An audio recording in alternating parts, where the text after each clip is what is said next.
These children are decorating their classroom to celebrate President's Day.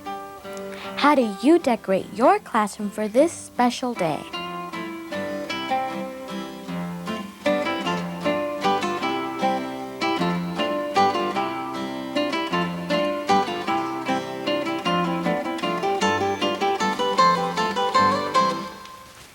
In the month of February, on the third Monday of the month, first Monday, second Monday, third Monday, we honor two of our nation's greatest presidents. Do you know who they are? Of course you do. George Washington and Abraham Lincoln.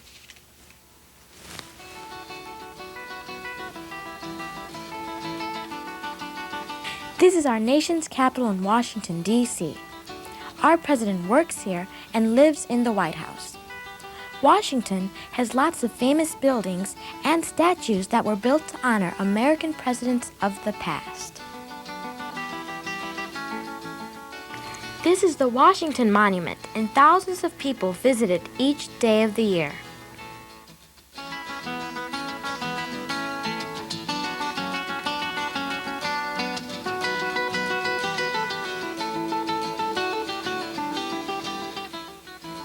And this is the Lincoln Memorial.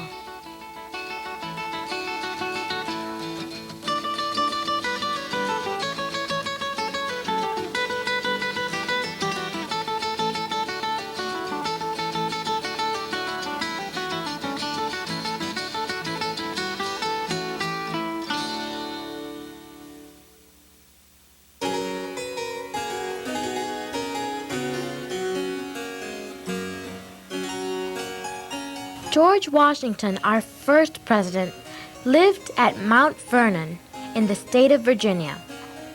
Today, this famous place is visited by many Americans who want to learn more about President Washington and the way he lived.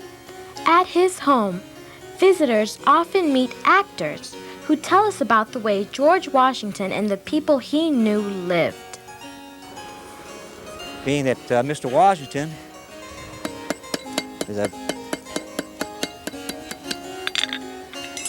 being our first president,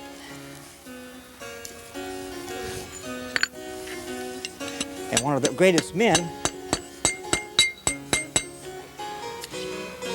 this country's ever known, deserves nothing but the best.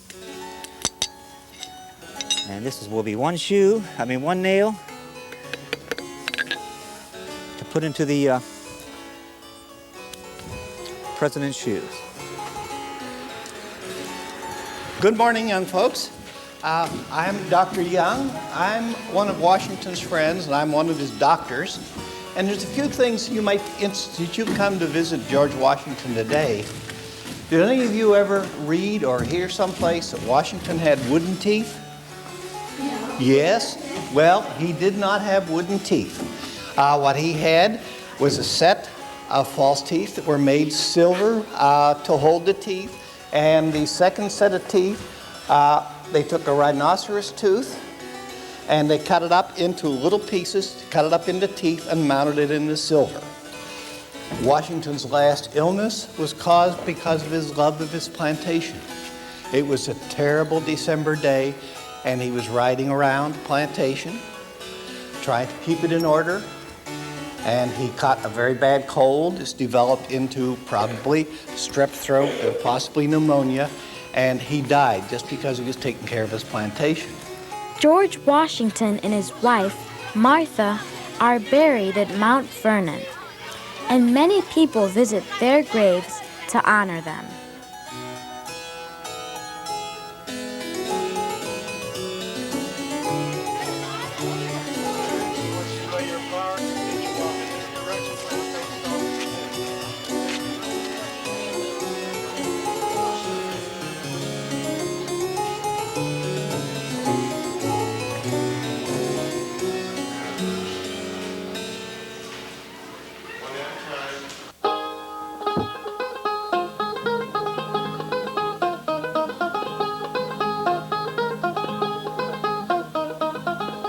When Mr. Lincoln was a young man, he lived in New Salem, Illinois, where he worked as a boatman on the nearby rivers, as a merchant, as a surveyor, and as the postmaster.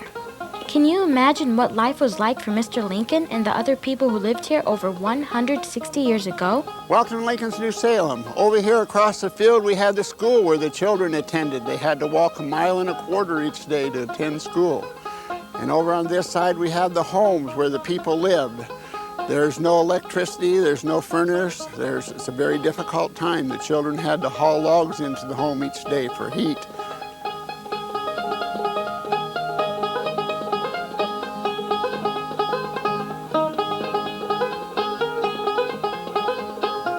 Hello folks, welcome to the Lincoln Berry store at New Salem. I'm William Berry. Lincoln's over at the tavern now. Have a few new objects here. We have a coffee bean roaster that someone just brought in that I'd like to barter for, or we have some new material from St. Louis, and I have 2 axe heads that just arrived today. And if you don't want to buy anything, you come over here and sit by the fire, come in, sit down, stay a spell. You come in and talk about politics and crops and anything else that you might be interested in. We even tell a few stories now and then. And back here, if you want to step back here, I'll show you where Mr. Lincoln sleeps. This is the back room of our store, and this is where Mr. Lincoln sleeps. He studies a lot at night, so he has a candle here, and sometimes he sits in the chair.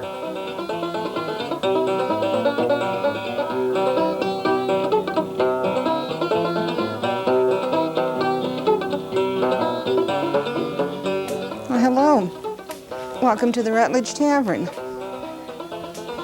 Excuse me, I have to stir my beans.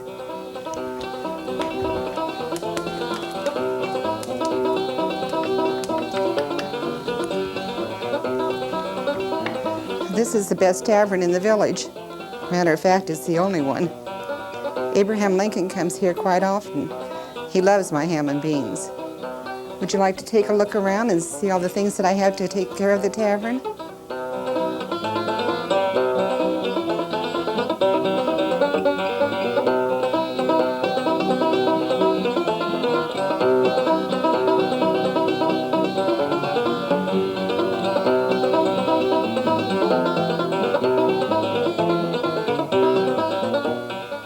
Later, when Mr. Lincoln became a lawyer and was married, he moved to Springfield, Illinois. His Springfield home is open to visitors.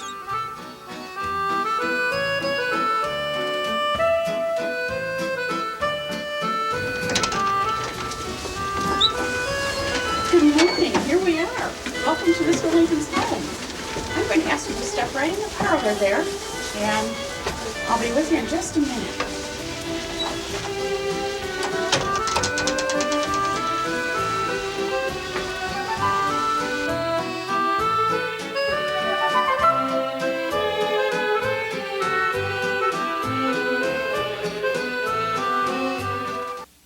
On behalf of the National Park Service, welcome to the Lincoln's home and to the best room in the house.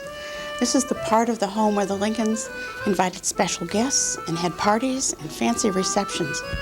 And this is the very room where Mr. Lincoln met the committee that announced he'd been nominated to run for the presidency of the United States. It's quite an elegant room. Mrs. Lincoln saw to that. The room was lit by candles. And of course, stove heat provided the warmth when the Lincolns were entertaining in these parlors. Was this house really rebuilt? It's never been rebuilt. This is the original house, the very house Mr. Lincoln bought. He bought it when it was 5 years old, and he paid $1,500 for his house and his property. Yes. Why does Abraham Lincoln have a picture of George Washington on his wall? That seems a little bit amazing, doesn't it? But Mr. Lincoln strongly admired the founding fathers of this country. And George Washington was the very first president. And guess who became the 16th president? Abraham Lincoln. You're so right. The rear parlor, Mr. Lincoln oftentimes used as a quiet place for reading and study, and kept his books stored back there. Mr. Lincoln read Shakespeare and many of the fine books. And those sorts of books helped him when he was writing speeches. And some of his speeches are the most familiar to school children. This master suite of 2 bedrooms were used by Abraham and Mary Lincoln. And we're standing in Mr. Lincoln's bedroom right now. Yes, Austin. Why is Abraham Lincoln's bed so long?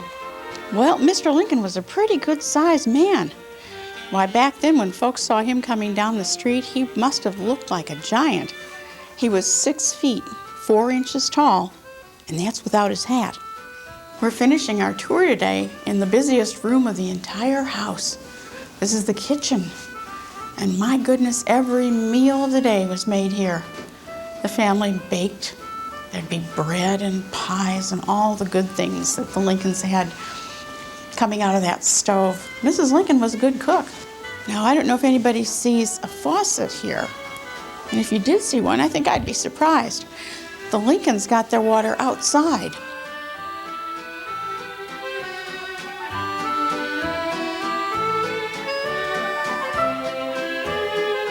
Mr. Lincoln wasn't one that was much for food.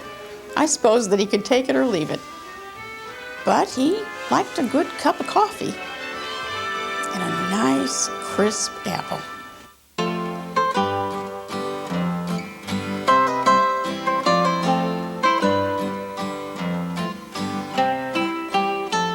In the same city as Mr. Lincoln's home, you will find Lincoln's tomb, the place where he and members of his family are buried.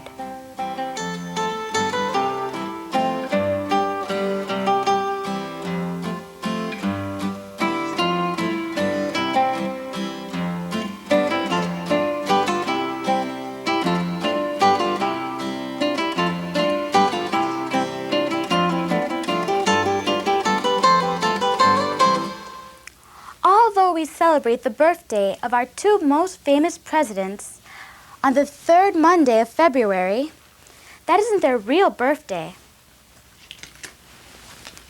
Look in your books and find out on what days Presidents Washington and Lincoln were actually born. Mark it on your class calendar. Check it out.